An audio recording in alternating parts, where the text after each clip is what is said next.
Xin chào, cuộc phiêu lưu Tây trong Tây của Lê và Dano hôm nay sẽ đến với thác Giang Điền. Từ thành phố Hồ Chí Minh đi thác Giang Điền thì khoảng 30-35 km và từ Biên Hòa thì khoảng 25 km. Hôm nay chúng ta sẽ tận hưởng một ngày dã ngoại và tận hưởng dòng thác bên cạnh những cái không gian xanh, sạch. Mình nhấn mạnh ở đây là sạch nha, sạch từ ngoài làng, sạch vô, và bạn có thể nhìn thấy con đường mình đang đi nè, không hề có một chút rác và nhà nào cũng có một cái thùng rác bên ngoài. Mình rất là ngưỡng mộ một cái khu làng mà mọi người dân đều có ý thức bảo vệ môi trường như thế này. Hôm nay cuộc phiêu lưu Tây trong Tây của Lê và Dano sẽ nói về 3 điều và chúng ta sẽ ngạc nhiên với những câu chuyện về hạnh phúc nhé. What is it inside? Trouble. No. Second time. An insect for you to eat. No. One more time. Coconut candy. No. It's xấu vì gì?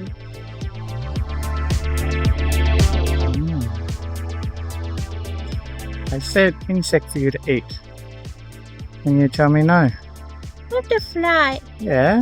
You don't talk butterfly. You eat butterflies, don't you? Đầu tiên, điều tốt nhất để giữ trong cuộc sống là có nhau của anh Audrey Hepburn. Để mình kể một câu chuyện rất ảnh hưởng đến với mình là 10 năm trước mình làm việc trong một phòng khám đa khoa. Và trong cái buổi liên hoan mừng sinh nhật phòng khám thì có một cái màn song ca của bác giám đốc và bác phó giám đốc làm cho mình gọi là mãn nhãn, mãn nhĩ và rất là ngạc nhiên luôn. Đó là bài ca Chiêu Sa, song ca cả tiếng Việt và tiếng Nga. Và mình nghĩ rằng với cái bài hát này nè thì những ai mà có cái lửa của quân đội và lửa của y khoa đó mới có thể diễn tả được tốt nhất cái bài này. Sau lần đó thì vì tò mò mà mình được biết bác sĩ Thanh Huyền là bác sĩ thường xuyên đạt giải A trong những hội diễn ở bên ngành y khoa ở thành phố Hồ Chí Minh. Thảo nào mà hay quá trời hay luôn. Và cũng từ ngưỡng mộ giọng hát mà mình lân la và được biết một câu chuyện đằng sau cái sở thích ca hát này của bác. Có một hôm bác Thanh Huyền mới kể với mình là hồi mà bác mới kết hôn đó là bác và bác ông có sở thích trái ngược nhau lắm. Bác ông thì toàn bộ là chỉ có yêu thể thao thôi, còn bác thì yêu văn nghệ, cho nên là thường xuyên là hai người đi hai nơi. Và sau một thời gian thì cả hai đều cảm thấy là sao sao ấy, cho nên cũng miễn cưỡng nói là thôi bây giờ em sẽ đi xem đá bóng với anh, xem anh chơi tennis, còn ngược lại thì anh đến ủng hộ em lúc em ca hát. Rồi bác Huyền kể tiếp, nhưng mà không có như vậy đâu con ơi. Khi mà bác ông đi đến coi văn nghệ đó thì bác ông cứ chán rồi cứ nhìn kiểu như không có thưởng thức gì hết. Còn bác khi mà đi ủng hộ bác ông đá bóng thì bác ngủ gục ở trên khán đài luôn. Cho nên về sau là hai bác quyết định là thôi, sở thích của ai người đấy theo đuổi. Thấy mặt Lê ngờ nghệch ra thì bác mới nói tiếp, con ngạc nhiên lắm đúng không? Thường những cái cặp mà không có nhiều điểm tương đồng với nhau thì khó mà bền lắm. Nhưng mà bác bật mí cho con biết là dù khác biệt như thế nào thì nỗ lực tìm vẫn sẽ ra một cái điểm chung, và điểm chung đó mới có thể gắn kết để đi lâu dài với nhau. Không chỉ bác hơn 35 năm trong hạnh phúc mà bác còn chia sẻ cho con dâu, con trai, con gái với con rể bác rất là hạnh phúc. Lê đã làm việc cho bác lâu nên điều này Lê biết. Hiếm có gia đình nào mà mẹ chồng biết ý con dâu thích hạt điều đó là nhờ Lê mua mấy ký hạt điều Bình Phước để cho con dâu ăn. Rồi hiếm có gia đình nào mà mỗi buổi sáng là con rể chở mẹ vợ đi làm, đến phòng khám khoảng 7 giờ sáng, sau đó 4-5 giờ chiều là lái xe qua phòng khám rước mẹ về, mà nhà thì từ quận 7 và phòng khám thì ở quận Bình Thạnh. Rồi bác Huyền kể tiếp là điểm chung của bác với bác ông là ăn uống. Bác ông thì đàn ông mà hầu như ai cũng thích ăn ngon, thích vợ nấu ăn ngon cho mình. Còn bác thì rất là hạnh phúc khi nấu ăn cho bác ông. Như vậy điều tốt nhất để giữ trong cuộc sống là có nhau, bên nhau, làm bạn và đồng hành cùng nhau. Giống như câu nói, đường lâu ngày không đi sẽ mọc đầy cỏ dại, người lâu ngày không gặp sẽ thành người dưng. Như vậy thì trải qua mỗi ngày bên nhau là điều quan trọng nhất. Cho dù có khác biệt về tính cách, sở thích đến đâu, nhưng nếu cả hai đều thiện chí vun đắp thì sẽ tìm ra ít nhất một điểm chung để gắn kết với nhau.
Điều thứ hai mà mình muốn nói đó chính là bạn là người gần gũi nhất với thiên đường. Tôi sẽ như vậy của búp bê Gogo. Chúng ta có thể hình dung điều này với hình ảnh chị Hằng và chú Cuội. Cho dù chị Hằng có cố bay lên trời thì chú Cuội vẫn ôm gốc cây đa mà theo. Bây giờ chúng ta sẽ đến với câu chuyện của bác Minh Tuyết và Lê. Bác Minh Tuyết là bác song ca bài Ca Chiêu Sa với bác Huyền hồi nãy đó. Do Lê tổ chức các đoàn khám sức khỏe nên có nhiều dịp tiếp xúc với bác Minh Tuyết. Và Lê có một câu hỏi ngập ngừng lâu rồi nhưng mà mới hỏi bác là làm thế nào để người đàn ông, người chồng luôn yêu mình. Mọi người đừng có cười Lê nha, khi đó Lê 28 tuổi thì Lê nghĩ là có rất nhiều người trong độ tuổi đó cũng quan tâm như Lê. Bác Minh Tuyết là chuyên gia tư vấn về tình yêu, hôn nhân, gia đình dưới góc nhìn của y khoa cho các nhãn hàng mẹ và bé trong nhiều năm. Và các nhãn hàng phải mời bác xếp lịch cả 6 tháng mới có thể đặt lịch được. Lúc đó bác cười cười và nhìn Lê. Bác mới nói là nếu cháu muốn người chồng luôn yêu thương mình thì cháu lúc nào cũng phải trên tầm với của anh ấy một chút. Lúc đó thì Lê chưa có hiểu rõ, nhưng mà về sau Lê mới hiểu rằng bản chất của người đàn ông là chinh phục và bảo vệ. Cho nên khi mà mình trên tầm với một chút thì mới tạo cho anh ấy động lực để tôn trọng và hướng về mình. Thay vì chúng ta kìm kẹp, cố giữ người đàn ông thì chúng ta hãy là mục tiêu, nguồn cảm hứng của họ. Có rất nhiều người ngưỡng mộ phụ nữ Pháp vì hầu hết họ đều làm rất tốt điều này. Và nếu như mà bạn quan tâm hơn thì hãy tìm đọc cuốn sách Quý cô Paris và sẽ có thể khám phá được. Ngược lại, phía nam giới, nếu như một người đàn ông muốn người phụ nữ luôn yêu mình thì nhìn phụ nữ có vẻ phức tạp, nhưng hầu hết đằng sau sự phức tạp của họ đều là mong muốn có cảm giác an toàn, cảm giác được quan tâm. Do vậy, nếu bạn là đàn ông thì bạn hãy mang lại cho cô ấy cảm giác an toàn về tinh thần, cách cư xử của bạn, an toàn về tài chính và quan tâm cô ấy. Sau đó bạn quan sát ánh mắt để biết được mức ngưỡng mộ của cô ấy dành cho bạn. Và khi cô ấy cứ luôn ngưỡng mộ bạn thì sẽ không có ai chen vào cả. Sao tự nhiên đi thác chơi mà mình lại nói về điều này? Thì có lẽ là do cây xanh đã mang đến cho mình nguồn cảm hứng. Và cuộc phiêu lưu tay trong tay của Lê và Daniel đã phần nào nói lên được sở thích chung của cả hai, đó là hòa mình vào thiên nhiên, giữ cho cuộc sống luôn có nhau.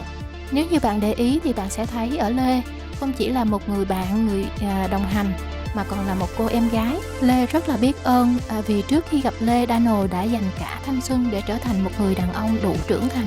Mỗi ngày Lê đều biết ơn Big Dad vì ông đã luôn rèn luyện với trách nhiệm cần phải cho ra đời một người đàn ông tốt, và đó chính là Daniel. Lê cũng rất biết ơn nhân duyên với bác Minh Tuyết và bác Thanh Huyền. Dù không còn làm nữa nhưng mà những lời thầy dạy là không bao giờ quên. Có lẽ hành động là lời biết ơn tốt nhất, chân thành nhất. Điều thứ ba về hạnh phúc hôn nhân đó chính là có 7 dạng vợ theo lời Đức Phật đã dạy. Trong Lê thì tồn tại cả 7 dạng, nhưng nhiều hơn đó là nét người bạn đồng hành, người em gái. Có thể Lê sẽ làm một video để nói về 7 dạng vợ theo lời Đức Phật dạy và giải thích tại sao trong Lê lại tồn tại cả 7 dạng vợ nhé. Nếu như không nhận ra mình ở dạng nào thì rất khó để biết được mình nên đi đâu về đâu ngay trong chính cuộc hôn nhân của mình. Mình nghĩ lời Phật dạy thì cũng dành tặng cho những bậc làm cha mẹ, những ai quan tâm đến hạnh phúc hôn nhân của con mình. Cảm ơn đã xem video của Lê. Nếu thích hãy bấm like, chia sẻ và đăng ký kênh để xem video kế tiếp nhé. Bye bye!